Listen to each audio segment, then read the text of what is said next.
Hello everyone. তো আজকে আমি কিছু ইম্পর্টেন্ট জিকে টপিকস এর ব্যাপারে কথা বলবো। তো দেখো, জিকে এর যে ফান্ডামেন্টাল টপিক গুলো হয়, যেমন হিস্ট্রি, পলিটি, জিওগ্রাফি, সায়েন্স, এগুলো তো আমরা সব এক্সামের জন্যই পড়ি, কিন্তু এর বাইরেও কিছু টপিকস আছে যেগুলো কিন্তু আমরা মিস করে যাই, এবং যেই টপিকগুলো এনটিপিসি পরীক্ষার জন্য খুবই খুবই গুরুত্বপূর্ণ। মানে তোমরা দেখতে পাবে প্রতিটা শিফটেই এখান থেকে একটা করে কোয়েশ্চেন তোমরা দেখতে পাবেই। তো সেই টপিকগুলোর ব্যাপারে আমি আজকে কথা বলবো। তো দেখে নিই এই টপিকগুলো কি কি আছে। তো দেখো, প্রথমেই আছে আমাদের ইন্টারন্যাশনাল অর্গানাইজেশন। এবার এই ইন্টারন্যাশনাল অর্গানাইজেশনের মধ্যে সব থেকে যেটা ইম্পর্টেন্ট সেটা হচ্ছে ইউএন। ঠিক আছে, মানে ইউনাইটেড নেশনস। ইউনাইটেড নেশনস কিন্তু খুবই খুবই গুরুত্বপূর্ণ, মানে এখান থেকে কিন্তু প্রতিটা শিফটে একটা করে কোয়েশ্চেন তোমরা দেখতে পাবেই। তো ইউএন এর মধ্যে যা কিছু আছে, সিকিউরিটি কাউন্সিল থেকে শুরু করে ইন্টারন্যাশনাল কোর্ট অফ জাস্টিস, মানে সমস্ত কিছু কিন্তু পড়ে ফেলতে হবে। এরপরে এর সাথে আরো কি কি আসছে, মানে যে কটা ইন্টারন্যাশনাল অর্গানাইজেশনস আছে, ইউনিসেফ, তার সাথে সাথে ডাব্লিউটিও, আইএমএফ, ব্রিক্স, সার্ক,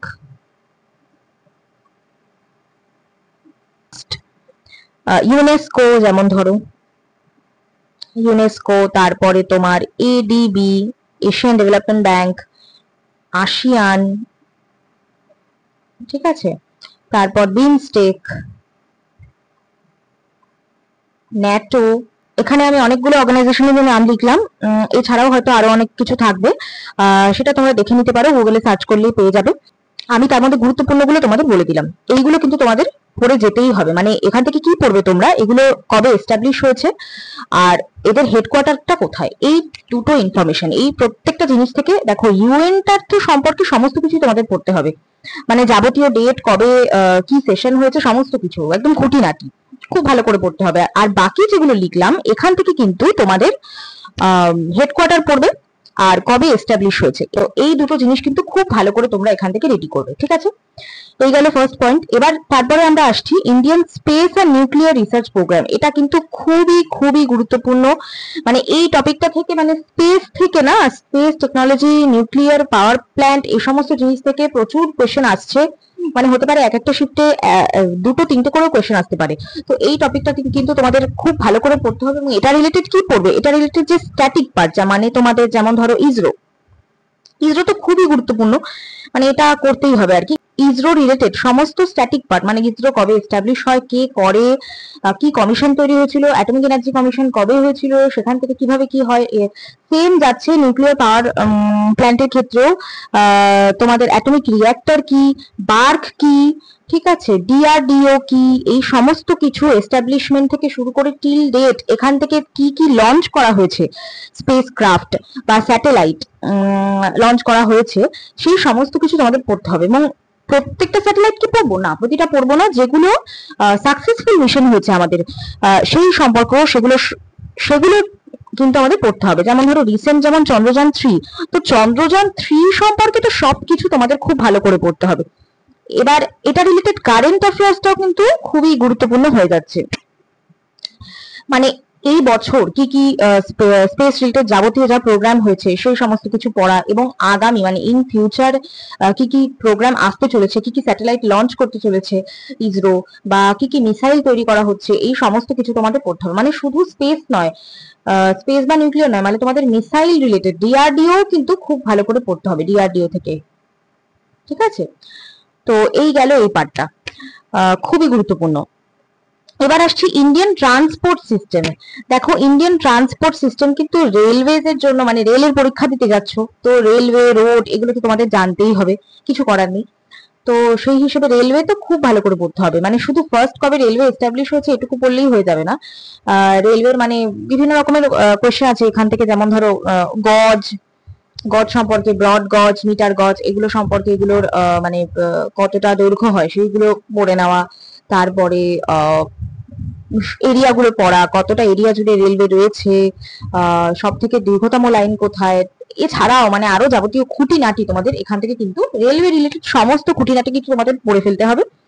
এছাড়াও আসছে এয়ারওয়ে, ওয়াটারওয়ে, হাইওয়েজ, এই সমস্ত কিছু, ঠিক আছে, ট্রান্সপোর্ট রিলেটেড যা কিছু আছে তোমাদের কিন্তু পড়তে হবে। এই টপিকটা কিন্তু আমরা সচরাচর মিস করে যাই, এই টপিকগুলো কিন্তু এখান থেকে কিন্তু এনটিপিসি পার্সপেক্টিভ থেকে খুবই গুরুত্বপূর্ণ হয়ে যাচ্ছে এই জায়গাগুলো। এরপরে আসে ন্যাশনাল ফ্ল্যাগ। ন্যাশনাল ফ্ল্যাগের মধ্যে মানে সমস্ত কিছু ফ্ল্যাগের ডিজাইনিং কে করেছে থেকে শুরু করে তারপরে তোমাদের ফ্ল্যাগ কোড, ফ্ল্যাগ কোড খুব গুরুত্বপূর্ণ। ফ্ল্যাগ কোড থেকে কিন্তু কোয়েশ্চেন আসে, ফ্ল্যাগ কোড কিন্তু তোমাদের এখান থেকে পড়ে ফেলতে হবে, ঠিক আছে। এরপরে আসছে দেখো এসডিজি। এসডিজি মানে কি? Sustainable development goal. সাস্টেনেবল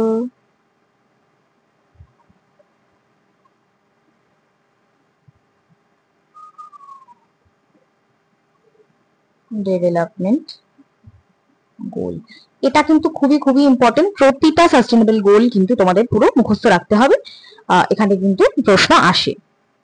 এবার আসছে national scheme, very very important. দেখো স্কিম থেকেও কিন্তু তোমাদের মানে একটা মিনিমাম একটা করে কোয়েশ্চেন তো আসবেই, কোনো কোনো শিফটে দুটো কি তিনটে কোয়েশ্চেনও আসতে পারে। তো স্কিম রিলেটেড যাবতীয় যে স্ট্যাটিক পার্টটা, কারেন্ট অ্যাফেয়ার্স এর স্কিম তো পড়তেই হবে, কিন্তু স্ট্যাটিক পার্ট মানে যেই সমস্ত স্কিম এখনো পর্যন্ত চলছে, আগে থেকে মানে আগে চালু হয়েছিল এখনো চলছে, সেই সমস্ত পুরনো স্কিম গুলো কিন্তু কবে তৈরি হয়েছে, তার বিষয়টা কি, সেই সমস্ত খুঁটিনাটি কিন্তু তোমাদের স্কিম রিলেটেড পড়তে হবে, ঠিক আছে। এবার দেখো আসছি আমরা আর একটা টপিকে, যেটা হচ্ছে ইন্ডাস্ট্রি। ইন্ডাস্ট্রির মধ্যে কি কি আছে, যেমন ধরো স্টিল, পেট্রোলিয়াম, কোল ইন্ডাস্ট্রি, অয়েল ইন্ডাস্ট্রি, এই সমস্ত কিছু এখান থেকে কিন্তু অনেক রকমের কোয়েশ্চেন এখান থেকে আসতে পারে। যেমন স্টিল প্ল্যান্ট কোথায়, কি কোন দেশের সহায়তায় তৈরি হয়েছে, কত সালে তৈরি হয়েছে, সব থেকে প্রোডাকশন সব থেকে বেশি কোথায় হয়, এই সমস্ত কিছু কিন্তু এখান থেকে পড়তে হবে। মানে এছাড়াও কিন্তু আরো অনেক রকম ইন্ডাস্ট্রি আছে, আমি এখানে শুধু তিনটে লিখেছি। তো তোমরা ইন্ডাস্ট্রি টপিকটা থেকে মানে খুঁজলেই পেয়ে যাবে, তার মধ্যে সেই পুরোটা কিন্তু তোমাদের খুব ভালো করে পড়তে হবে ইন্ডাস্ট্রি টপিকটা, ঠিক আছে। এবং সবার লাস্টে আমি যেটা নিয়ে কথা বলবো সেটা হলো ওয়ার্ল্ড জিওগ্রাফি। তো দেখো ওয়ার্ল্ড জিওগ্রাফি মানে যে একেবারে পুরো সারা বিশ্বের সবকিছু নিয়ে পড়তে বসবে এমনটা নয়। এর মধ্যে কি কি আছে দেখো, ডেজার্ট, আইল্যান্ড, স্ট্রেটস, ক্যানালস, এগুলো খুব গুরুত্বপূর্ণ প্রথম দিকে আমি যে টপিকগুলো লিখেছি। এছাড়া রিভার, ওয়াটারফল, লেক। এবার এগুলো কি করবে দেখো, ইন্ডিয়ান জিওগ্রাফিতে তো এগুলো তোমরা পড়ছোই, তার সাথে সাথে একবার ওয়ার্ল্ডেরটাও তোমরা একটা ঝলক দিয়ে নেবে। এবার ওয়ার্ল্ডের মধ্যে কি যেগুলো সুপারলেটিভস আছে সেগুলো তো মনে রাখতেই হবে, মানে লার্জেস্ট কোনটা ওয়ার্ল্ডের মধ্যে, লার্জেস্ট কোনটা, লংগেস্ট কোনটা, ডিপেস্ট কোনটা, ব্লা ব্লা ব্লা, যেগুলো সুপারলেটিভস আছে এগুলো তোমাদের তো মনে রাখতেই হবে। এছাড়াও কিছু গুরুত্বপূর্ণ যেমন ডেজার্ট, আইল্যান্ড, এগুলো খুব ভালো করে পড়বে। স্ট্রেট, ক্যানালস, এগুলো তো এগুলোর মধ্যে যা যা আসছে সবই তোমাদের পড়তে হবে। আর রিভার, ওয়াটারফল, লেক থেকে একটু একটু করে অন্যান্য কন্টিনেন্ট গুলোরও ভালো করে দেখে রাখবে, ইম্পর্টেন্ট রিভার গুলো অন্যান্য কন্টিনেন্টের ভালো করে দেখে রাখবে, ঠিক আছে। এছাড়া ওয়াটারফল, লেক, এগুলো কিন্তু সুপারলেটিভস গুলো পড়ে রাখবে। তো এই হচ্ছে গোটা বিষয়টা, এগুলো হচ্ছে সেই ইম্পর্টেন্ট টপিকস যেটার ব্যাপারে কিন্তু মানে যেগুলো কিন্তু তোমাদের কভার করাটা খুবই খুবই গুরুত্বপূর্ণ, কারণ রেলওয়ে থেকে কিন্তু এখান থেকে প্রচুর প্রচুর কোয়েশ্চেন আসে, ঠিক আছে। তোমরা প্রিভিয়াস ইয়ারটা খুঁজলেই দেখলেই পেয়ে যাবে, প্রতিটা শিফটে এখান থেকে একটা দুটো করে কোয়েশ্চেন আছে। এখানে আমি 8টা টপিক লিখেছি, 8টা টপিক থেকে মানে 8টা টপিক পড়ে গেলে 8টা কোয়েশ্চেন তোমার বোনাস, তুমি পাচ্ছই, 8টা কোয়েশ্চেনের আনসার তুমি করতে পারছোই। তারপরে তো বাকি হিস্ট্রি, জিওগ্রাফি, পলিটি থেকে তোমাদের কোয়েশ্চেন যেগুলো কনভেনশনাল কোয়েশ্চেন সেগুলো তো আসছেই।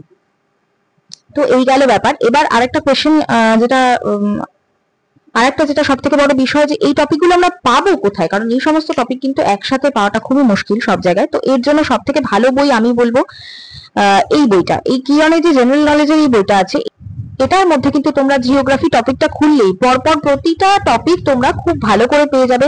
রেলওয়ে থেকে শুরু করে, ট্রান্সপোর্ট থেকে শুরু করে, এভরিথিং। এমনকি স্পেস টেকনোলজি বলে ওরা একটা আলাদা চ্যাপ্টারও রয়েছে এখানে, যেটার মধ্যে তোমরা সমস্ত ইনফরমেশন খুব ভালো করে পাবে, ঠিক আছে। তো এই বইটা কিন্তু তোমরা ফলো করতে পারো চাইলে। তো দ্যাটস ইট, তো এটুকুই বলার ছিল আমার। থ্যাংক ইউ সবাইকে, এবং ভিডিওটা ভালো লাগলে অবশ্যই লাইক, শেয়ার, কমেন্ট, সাবস্ক্রাইব করে দেবে।